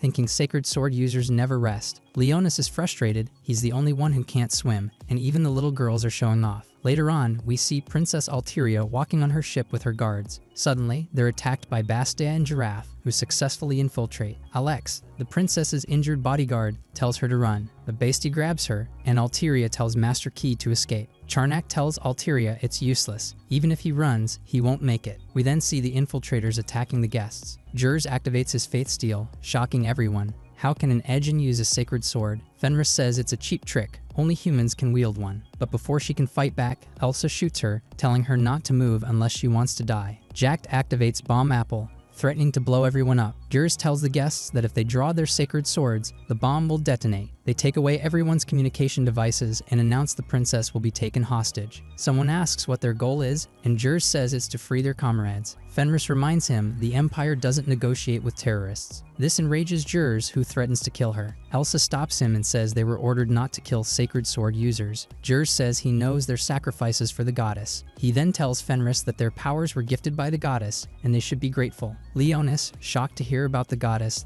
tells Celia he'll protect the princess. Before vanishing, he asks her to activate the backup plan. Meanwhile, Princess Alteria, under pressure, activates the flagship. She asks Charnak if she obeys, will she leave the others alone? Charnak says yes. Basti tells her to set a course for the kingdom, but the radar detects an invasion of voids. Charnak tells her to keep going and pass straight through them. Bastia is shocked. They'll be swallowed by the voids. Charnak says that's the point. A sacred sword wielder filled with fear makes the perfect sacrifice. She then reveals she never cared about their mission. Basti tries to fight back, but she burns him alive. She tells Giraffe that if he wants to live, he must do exactly what she says. The scene shifts to Regina, who sees the princess's ship leaving port. The princess's pet appears and plays back a message telling her to get help. Regina leaps toward the ship. At the same time, Leonis realizes he's lost until he runs into Regina and the princess's pet. He asks what's going on, and Regina tells him her little sister is in danger. The scene changes, and we hear Regina telling the protagonist the story of a brilliant red star known as the Scarlet Calamity. It is said to be a bad omen, so royal children are not allowed to be born when the star is visible. Following this tradition, the king sentenced the fourth princess to death. However, Duke Crystalia, who knew the truth, pleaded with the king not to kill her. According to the official story, the princess was buried in the forest, but in reality, one of the duke's sons, Lord Edward, secretly took her home. Having just become a father himself, he and his wife decided to raise both girls as sisters. As they grew up, the adopted girl became the personal mate of their biological daughter to keep her true identity hidden. Back in the present, the girl reveals to our main character that her real name is Regina Ray Oltrees. Regina says she only came to see her sister from afar until she found her pet at the port. Leonis is surprised to learn that the spirit belongs to the princess. Regina explains that the royal family has spiritual medium abilities, those of priestess princesses. She tells him that what he's seeing is a carbuncle, a source spirit used to control the ship. Leonis notices that the ship is moving on its own without him, and both realize something is happening. He then reveals to Regina that the princess has been taken hostage by a group of demi-humans. Leonis tells her they must use this chance to rescue the princess, since the others are busy with the remaining invaders in the banquet hall. Regina asks the spirit to guide them to the ship's bridge. The scene shifts to Celia and her companions as they try to escape their captors. Fenny tells Celia she has a hidden drone and has analyzed the behavior of the bomb. She explains that Jack's rod sends a signal that triggers the detonation. Celia suggests they could block the signal, and Finey says she can only delay the explosion, but she needs 1 second of distraction, so Celia gets to work. Unable to use her sacred sword, Celia decides to try using her vampire blood. Meanwhile, Regina and the protagonist arrive at the bridge, finding only chaos and no sign of the princess. Regina realizes someone set the ship's course and shut down the control panel afterward. She laments that she can't steer the ship, and Leonis asks what they'll do. Regina says if the carbuncle could emit the princess's voice again, they could locate her. The protagonist asks why she can't go to her directly, and Regina says it would reveal her identity. Leonis tells her there's something more important now. She came to save her sister. Moved by his words, Regina decides to try contacting the princess. Through the link with the carbuncle, she hears her sister Alteria, who is surprised to be connected to her spirit. Alteria asks who she's talking to, and Celia says she's just a passing medium. Alteria reveals where she's being taken, but doesn't want to be rescued. She asks them to focus on the ship instead. Its current course is leading straight to a void reef. She tells them to connect the carbuncle to the spirit monitoring system to regain control of the ship. Leonis hears an alarm, and when he asks what's going on, Regina tells him they're heading toward a void reef. That's why the princess asked them to regain control. Regina wants to rescue her sister, even if it means disobeying Alteria's orders. Leonis, seeing her in doubt, tells her to steer the ship while he rescues the princess. Meanwhile, Celia tells Finade to get ready to trigger interference on the bomb. Suddenly, they see Fenris messing with one of the invaders who threatens to kill her. But he's caught off guard when Sakuya suddenly breaks free and starts eating something. Hanzak prepares to fight her but is stopped by his partner, who says she's an Oron. Hearing this, he pauses, allowing Fenris to provoke him and trap him. As Jers gets desperate, he tells Jack to activate the bomb, so Finey must act quickly. Thanks to her interference, the girls free themselves and attack the captors, also saving the hostages. Afterwards, Celia tries to contact the protagonist but can't reach him. Tessera says there might be something strange going on outside. Finey and Celia look out the window and see voids climbing onto the ship. They begin attacking, and the girls must defend the civilians. During the battle, Leonis contacts Celia to ask how things are on her end. She tells him the demi-humans were neutralized, but now they're under void attack. Leonis tells her where Regina went and asks her to cover his back. Celia says she must deal with the voids, and Leonis assures her he'll make arrangements. The scene shifts again. Regina is surrounded until Celia shows up to help her. Elsewhere, her friends defeat the voids, prompting the appearance of a brain eater. Funa asks her companions to handle it while she finishes off the remaining mermen, but Sakuya insists on fighting the brain eater herself so the others can protect the civilians. Meanwhile, Regina finally reaches the control room and, using the carbuncle, turns the ship 180 degrees starboard. Alteria watches happily as the ship changes course, even if she's being taken elsewhere. But when her captor tries to escape via helicopter, something stops her, though she doesn't know what. Suddenly, Leonis appears, having returned the helicopter to the ship after defeating the Voids. Elsewhere, Sherry is helping the protagonist's friends by eliminating Voids. Sakuya also defeats the Brain Eater, though she's left exhausted. Back with the protagonist, he faces the leader of the invaders. She tries to attack him, but he easily counters her. Seeing his spell, she's shocked to recognize the magic of the Demon King. Leonis captures her and asks what her objective is. Just as she agrees to reveal that she intends to offer a sacrifice to a certain goddess, she is killed before his eyes. The protagonist sees the Demon King Slayer, the legendary evil-destroying sword Zolgstar Mezekis, appear. He's dismayed that the legendary weapon is now corrupted and summoning voids. As he attacks, he discovers the weapon seems to have gained new powers. Things begin to escalate, but then Regina starts firing at the void using the ship's weaponry. Leonis is stunned to see her even launching missiles from the ship. Into his shock, Celia jumps out of one of the missiles and offers to buy him time. She promises to protect him, so the protagonist prepares to use the secret sword technique of the Ragnus Kingdom. Leonis then unleashes Ragna Lost, erasing the darkness surrounding Zolgstar Mezekis. In the next scene, Alteria thanks the sacred swordswoman for their bravery. She then asks about the young swordsman she saw. Celia replies that he was sent home feeling unwell. Alteria regrets this and asks about the spiritual medium who helped regain control of the ship.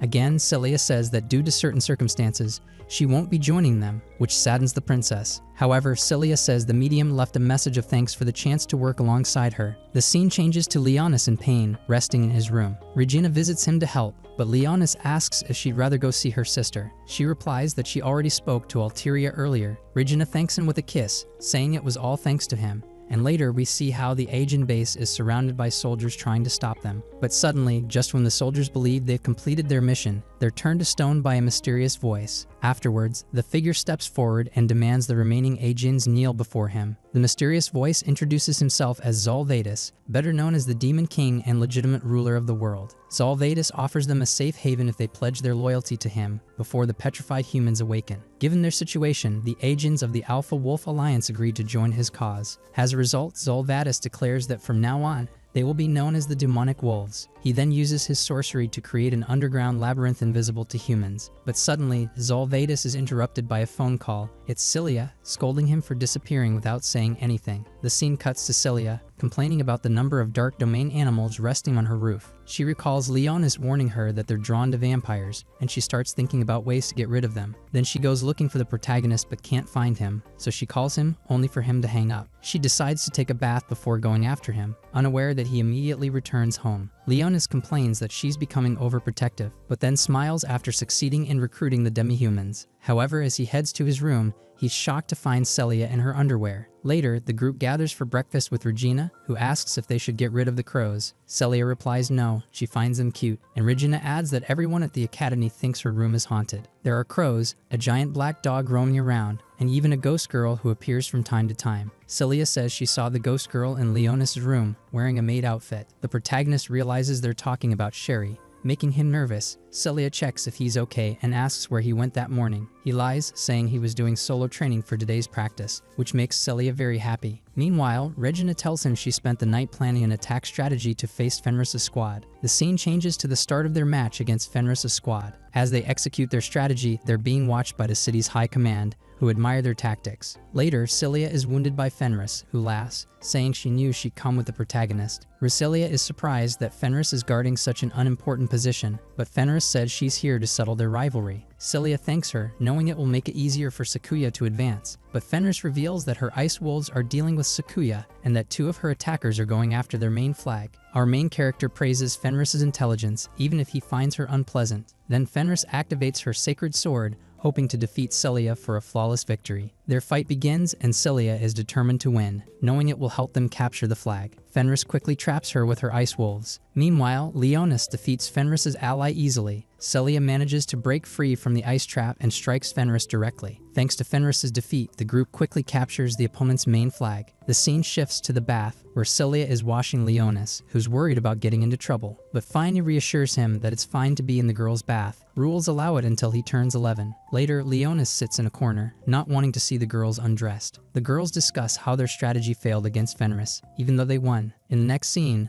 a mysterious young man manipulates a demonic sword, lamenting the fall of another sacred swordsman. Nefekis, a void lord, wonders who killed his subordinate. He offers another sacred sword to his goddess of prophecy, hoping she'll awaken someday. Meanwhile, Squad 18 reports to their superiors. Douglas informs them they detected a premature void stampede and are using drones to patrol the area. The girls are shocked by images of a city that vanished in void territory years ago. The protagonist realizes it's the third assault garden, where Rosalia and Regina were born. Douglas reveals that the city is moving autonomously southwest, even though the power plant is offline. That's not the only issue. 2 distress signals were sent from there at different times. Since they can't confirm if it's survivors or just a malfunction, Squad 18 is tasked with investigating. Their mission: discover the source of the signals, check for survivors, and shut down the navigation system within 72 hours. If they fail, the 7th Garden won't have time to retreat before the city arrives. They're authorized to fight voids in self-defense. Fun asks why they were chosen for the mission, suspecting it's because Celia survived the 3rd Garden's fall. Douglas admits that might be true, but praises them for being an outstanding squad. Suddenly, Celia grows worried for Leonis and suggests he stay behind due to inexperience, but he assures them he's part of Squad 18 too and won't be left behind. The next day, the team prepares to depart, and Leonis appears deep in thought. He tells his subordinates he saw the Holy Order's insignia among the ruins of the 3rd Garden, which is very suspicious. He vows to uncover who erased everything that happened 1,000 years ago. During the flight, Fine, who is piloting, tells them to rest until arrival. Regina invites the protagonist to lay his head on her lap, making Celia jealous. Though Leonis refuses at first, Regina insists and starts cleaning his ears. He eventually relaxes and remembers time spent with Rosalia, who made him promise to find her no matter what when he reincarnated after 1,000 years. Suddenly, he wakes up and finds his head now resting on Celia's lap. She says she switched with Regina. She tells him they're approaching the city, and they soon land successfully. Seeing the city saddens Celia and Regina, there's no time to dwell, they begin planning. Once they decide who will explore which area, Fine provides them with drones for backup. Now the protagonist and Celia head to the central garden to investigate the power grid. Suddenly, Celia realizes she recognizes the place and tells Leonis how it used to be. As he comforts her since she feels guilty, the void detector goes off. Leonis sees a lightning bolt from the sky hit Celia, trapping her under rubble. Worried, he searches for the source and looks up, only to see a massive void descending toward their position. The scene changes, and we see a mysterious woman arriving in the city from the past. She walks around the area, surprised not to see any signs of life and how much the cities have changed. Next, the young woman obtains new clothes and sets out to fulfill the mission she was sent for. While believing the goddess will be reborn here, she realizes that everything is in motion. Suddenly, when she sees the helicopter from the 7th Garden, she wonders if it's a strangely shaped dragon. However, Nefekus appears behind her and admits he's surprised that the great elven hero, Arl Curlicio, has come. After introducing himself, Arl responds that she doesn't care about his name. What she wants to know is how he knows who she is. She then asks if he also comes from the past, to which Nefekus says something like that, but then confesses that their goals are very different,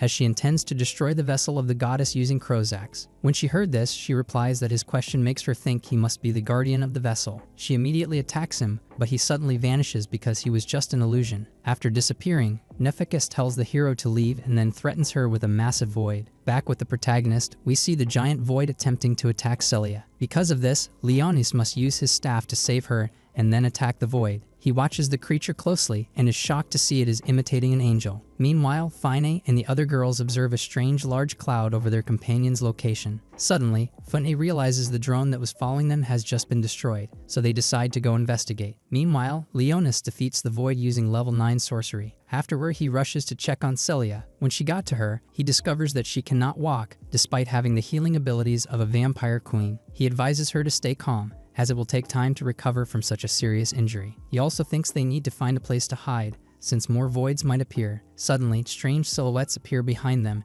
and Celia recognizes the crest of the Duke's family. One of the family members joyfully tells her it's good to see her again and reveals he is the leader of the Crystalia House Order. He introduces himself as William Richmond, under the command of her father. William says that even though he has no physical body, he rushed to be by her side. Leonis is surprised to see the souls of the dead, as it's not something common nowadays. William then tells Celia they were the ones who sent the distress signal. However, they weren't asking for a rescue, but rather wanted to deliver a warning. He reveals that if things continue as they are, the tragedy from 6 years ago is bound to repeat. He explains that the 7th Assault Garden could be overrun by a stampede due to the appearance of a new Void Lord in the ruins. He says it's due to the Void Lord's influence that they are able to manifest. William also informs them that the Void Lord has fused with the city's power plant, and is accumulating energy. Upon hearing this, Cilia insists on investigating immediately since, without evidence, they can't evacuate the assault garden. Leonis agrees because humans won't accept that ghosts are a reliable source. Leonis then takes care of Cilia and tells her they must first find a place for her to rest. William requests permission to take her to the mansion using a car they had prepared in anticipation of her arrival. But when he sees the ghost vehicle, Leonis doesn't trust its speed, so he summons his horses. In the next scene, Leonis uses his horses to increase the car's speed, surprising Cilia. Meanwhile, the other girls encounter Arl, who acts timidly while attempting a surprise attack. However, due to Sakuya's ability, they avoid the attack, and she asks her teammates to let her handle the elf. When Arl sees Sakuya's sacred sword, assumes they are allies of Nefakis. The girls are shocked by this and ask if she was the one who sent the distress signal, but she ignores them and proceeds to attack Sakuya. During the fight, Sakuya manages to pressure the elf girl, who then asks her to stop. Sakuya admits that if Arl weren't injured, she probably would have lost, which surprises Arl. Elsewhere, Nefakis closely observes the vessel of the goddess, which is slowly awakening. We then return to our main character, who receives a request from Cilia. She tells him that she's beginning to recover and needs to drink some of his blood. Before Leonis can give her permission, Cilia quickly starts drinking his blood. They are suddenly interrupted by Fina, who asks if he's okay after fighting the void. Cilia answers that she's fine and only received a minor injury that won't affect the mission. She then informs Fina that there might be a hidden Void Lord somewhere in the city. Cilia explains that since the Void Lord is manipulating the power plant, that could explain why the third garden was activated. Fina finds this plausible and tells them to meet her in the central garden. She then informs them that a survivor has been found, although she can't give more details for now. After the call, Leonis scolds Cilia for drinking so much blood, saying she could end up making him faint. He then presents her with a dress he wants to gift her as his most loyal subordinate. He explains that the true ancestor's dress can convert her mana into physical strength, but he warns her that although it increases power, her mana will deplete quickly, so she must use it wisely. He proceeds to integrate the dress into her body, as activating it only requires imagining herself wearing it. Cilia thanks him for the gift, but also asks why he's giving it to her now. Leonis admits that while he doesn't believe she's ready yet, it might become necessary in the near future. Then, after giving her a good luck charm, we shift to the other girls. We see Regina finishing healing Arl, who finally trusts them and reveals her name. Regina asks why she attacked them by surprise, and Arl explains she thought they were allies of her enemy, who controls voids. When they heard this, the girls realized Arl was injured while fighting a void. Fina interrupts to inform them that Arl doesn't appear in the Third Garden's database, so she asks Arl where she's from, but Arl replies that she wants to know the same about them. Fina explains why they're there and insists Arl tell them why she came to the Third Garden. Arl says she came to defeat the goddess, which surprises the girls. She regrets that the legend has been forgotten and tells them not to worry about her. But as she tries to leave, her pain causes her to stumble, and Regina approaches to help her. Sakuya also tells her to rest and offers her some food to share. Fina then says they can't leave her alone in her condition. Meanwhile, Sherry watches from afar and recognizes Arl due to her great power in the past. Back with Nefakis, he believes the resurrection of the goddess is very near. Suddenly, a void informs him that the Void Angel has been defeated, which shocks him. It's rare for a mere human to defeat one. The scene changes, and we see that Cilia and the protagonist have arrived at the mansion, where Cilia remembers her childhood. Leonis, for his part, sees a very comfortable chair that reminds him of his time as Demon King. Cilia walks through the mansion, saddened by all the memories of her life there. Suddenly, her subordinates use magic to restore the mansion to how it was before the destruction. Thanks to this, Cilia is able to see her father again, who once told her the story of the Demon King. This makes her very happy, until suddenly Nefakis appears, and as she mistakes him for a human, he decides that as punishment, he will kill her. But when he attacks, the powerful explosion alerts the protagonist, who quickly rushes to Cilia's side. While Cilia is unconscious from the attack, she remembers the day her father left for the war against the Stampede. She recalls how she begged him to take her and the rest of their family to the shelter as well. However, he refused, saying it was his duty to protect the city, something that deeply saddened Cilia. When she asked to go with him, her father told her that when she had her sacred sword, they would fight side by side. Still seeing her sad, he added that the story about the Demon King he once told her might actually be true, and then he told her that, no matter how evil he might be, the Demon King would someday appear in the new world to defeat the voids. The scene returns to the present. Cilia wakes up and sees skeletal warriors protecting her. Nefakis, on the other hand, is surprised that his level 3 magic may have been too much for just a human. But suddenly, through the smoke, he sees 3 skeleton warriors standing in defense of her. They tell Cilia they made it just in time,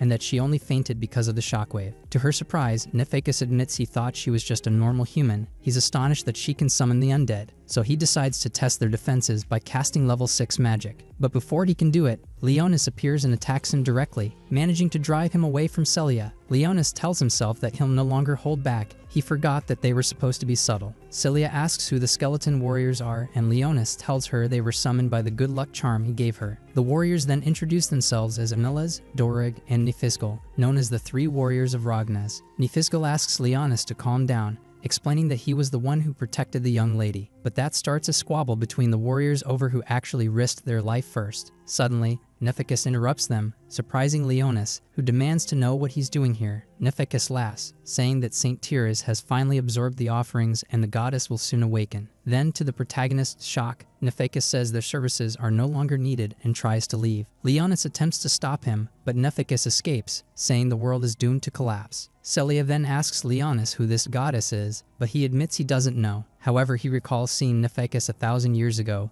serving Azrael, the lord of the underworld. That makes him wonder what Nefakis is doing here, and he begins to suspect the goddess might be Roselia. Then, as everything begins to shake, Leonis sees the symbol of the sacred order reflected in the sky. The 3 warriors of Ragnas recommend fleeing the building. It's no longer safe. As they do, they see the Void Lord beginning to awaken, which alarms William, who urges Celia to leave immediately. Leonis, meanwhile, is stunned to hear the hymn of the Sacred Order, and even more shocked when he sees what remains of St. Tyrus Resurrectia, once one of the 6 heroes. Elsewhere, Leonis' companions tell Arl to hide. They have to move out. Fine activates the ship's missiles to attack the Void Lord. Meanwhile, as voids invade the area, everyone prepares for battle. Finne tells her teammates that reinforcements are on the way, and that she's ordered the 7th Garden evacuated. But she also admits that they won't have the option to flee. Their only chance is to defeat the Void Lord. To do that, they need to meet up with Celia, so she asks them to hold off the voids while she finds a vehicle. Arl, still hiding, laments as she senses that the goddess has returned to life. We then see everyone fighting to stop the voids from advancing,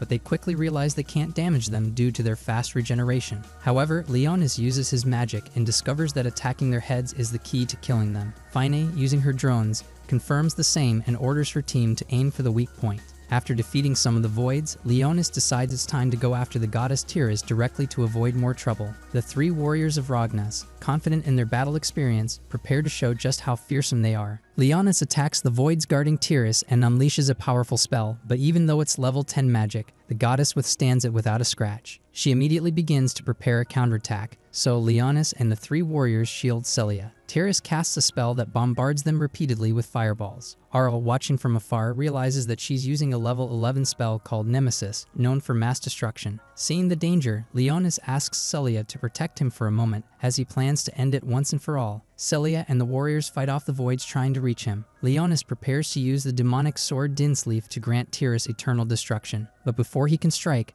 the goddess speaks in Rosalia's voice, asking if he really intends to kill her with that blade. As she claims that it won't be enough to destroy her, Leonis is confused. Why is her voice coming from a Void Lord? Furious, she releases a massive wave of power, but it's once again stopped by Tyrus, who then unleashes another large-scale attack, wounding both the protagonist's allies and his summoned warriors. Then, to everyone's shock, Leonis is pierced by a magical arrow fired by the goddess. As she prepares another deadly attack, Celia unleashes her full power. She activates the dress Leonis gifted her, launching a strike that knocks Tyrus to the ground. The 3 warriors of Ragnas, seeing their lord in danger, join the assault with full force. Celia picks up Leonis, who is unconscious and dreaming about his past with Roselia. When he wakes up, he tells Celia to run away, because he doesn't want her to get hurt just because she became his servant. Leonis begs her to drink all of his blood to gain enough mana to escape, but Celia instead starts healing his wounds, while Leonis reflects on the memory Roselia sealed in his mind. Leonis then wakes up and carefully looks at the demonic sword Roselia gave him. He thinks that if this sword is meant to guide him toward his destiny, then surely he can't use it to strike the real Roselia. So when he sees his enemy again, he decides that he must destroy the false goddess standing before him, because until he finds the real Roselia, being defeated is simply not an option. Then he gets ready to fight, after thanking Celia for healing his wounds and saving his life. The 3 warriors of Ragnas, seeing he's recovered, tell him to rest while they go clean up the trash for him, but the protagonist instead asks Celia for a piece of her dress to patch up his clothes. Once everything's settled, Leonis assures Celia that this time,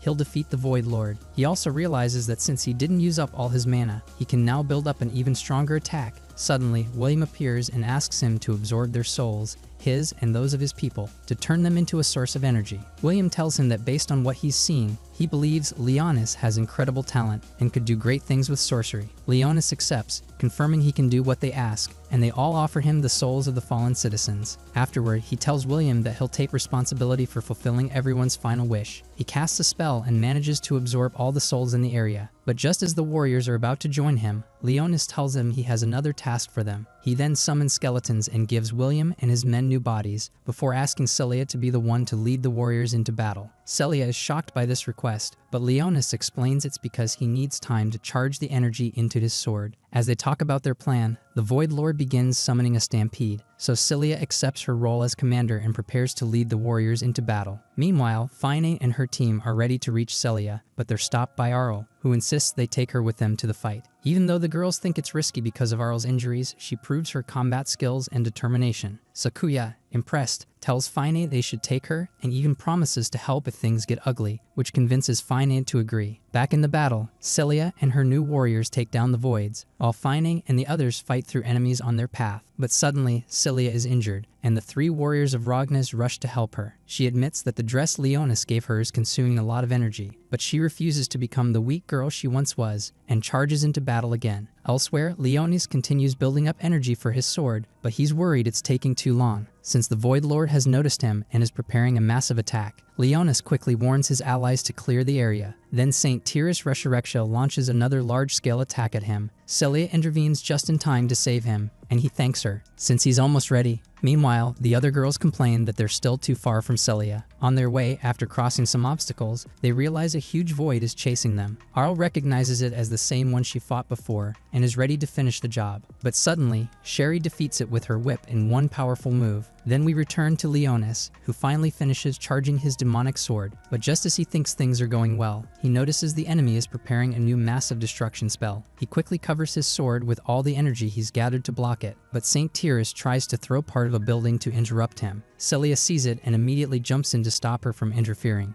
At the same time, Leonis remembers Roselia's words when she gave him the sword. He then activates Dinsleif, his demonic sword, which causes the goddess to cast a sacred protection spell. Leonis is surprised, but he isn't intimidated. It's his duty to bring down this false goddess. Elsewhere, Fine and her teammates run into more obstacles. Arl asks them to break through just like before, while she gets her attack ready. Sakuya and Regina agree to help her break the enemy's protective barrier. Arl then swears to destroy the goddess of rebellion and fires a powerful attack that pierces through her. Leonis is shocked and wonders where that shot came from. The goddess tells him that attacking her with weapons comes with a heavy price, but Leonis replies that he knows she's a false goddess and attacks once again. She tries to stop his strike with all her energy, as everyone watches. Celia, on the other hand, remembers her father's words about how the Demon King would appear when most needed. Finally, Leonis defeats the false goddess, and after that, William and his people leave the mortal world. Before departing, William asks Celia to carry on the duty of House Cristelia until the very end. Celia promises to do so, saying she'll fight for him and for everyone else. Then, as they hear Regina's voice, concerned about Celia, Leonis tells his warriors to go back into hiding. The girls tell Celia they survived, and Sakuya shows her the girl they saved, the one who defeated the Void with that powerful shot. Leonis is surprised to see the same girl responsible for the earlier attack. In the next scene, Fenris arrives with a medical team. Later, on the way back, Leonis looks at the girl they rescued and believes he's solved the mystery. She was the one who broke the sacred protection spell. However, he wonders what the elven heroine is doing in this time period. Just then, Celia interrupts, asking if something's wrong because he looks tense. He tells her everything's fine, then asks about her book,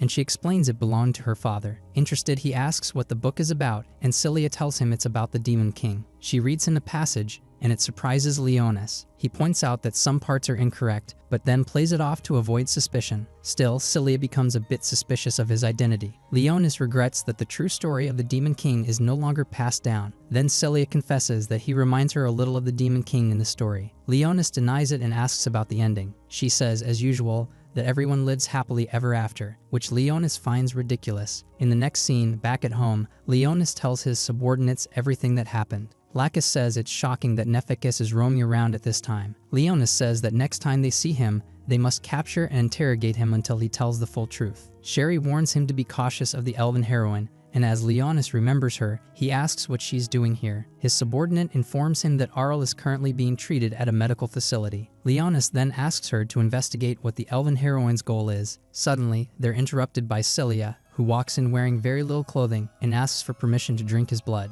Leonis, uncomfortable because of how little she's wearing, allows it but tells her to be careful. In the following scene, Fine grows suspicious of the recent events. While searching for information, she finds a highly encrypted file in the Foundation's archives, which she finds suspicious. Then we see Ara wake up, worried that she didn't disappear, because that means she hasn't completed her mission. The scene shifts again, and the girls all worry when they hear an explosion from the infirmary. As Arl escapes, Leonis decides not to intervene, choosing instead to let his kingdom have a little fun for once.